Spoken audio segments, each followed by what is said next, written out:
When did you realize I was no longer welcome? It didn't happen in one day. It was small signs, building up like warning lights I tried to ignore.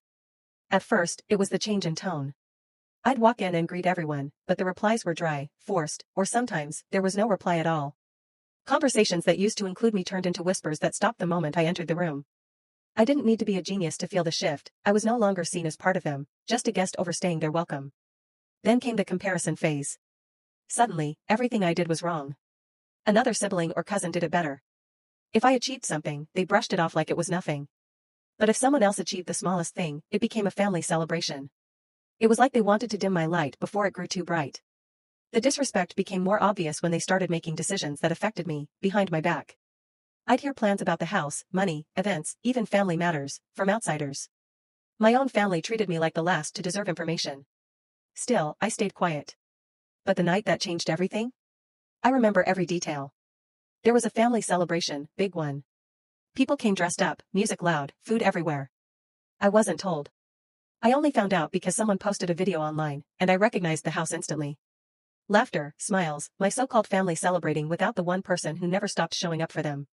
That night, something inside me switched. Not anger. Not tears. Clarity. They didn't want me there? Fine. They didn't value me? Even better.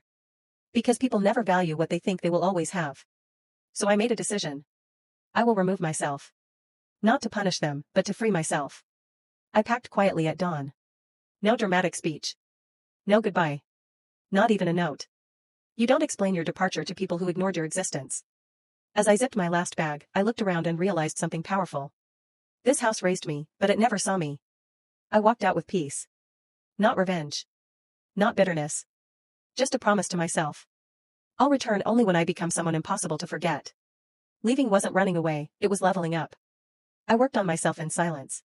New environment, new mindset, new energy. I focused on goals, built connections, improved my life, invested in my dreams. No posts, no updates, total darkness. Because glow-ups hit harder when nobody sees the process. And then, the results started showing. My name started moving in rooms they never entered. People began to notice me the way my family never did. Opportunities came that didn't require their validation. Suddenly, my absence started to echo louder than my presence ever did. Months later, the calls and messages began. Hey, you don't call us anymore. You've changed. We miss you, come visit. I didn't change, but here's the truth. I outgrew the environment that tried to shrink me. I became the person they never believed I could be. Now, when my family speaks of me, there's a tone of regret. They watch me from a distance like fans watching a star they once ignored. They didn't lose a family member. They lost the one who was going to lift the family to a higher level. I didn't leave to prove a point. But life made the point for me. Never stay where your value isn't seen.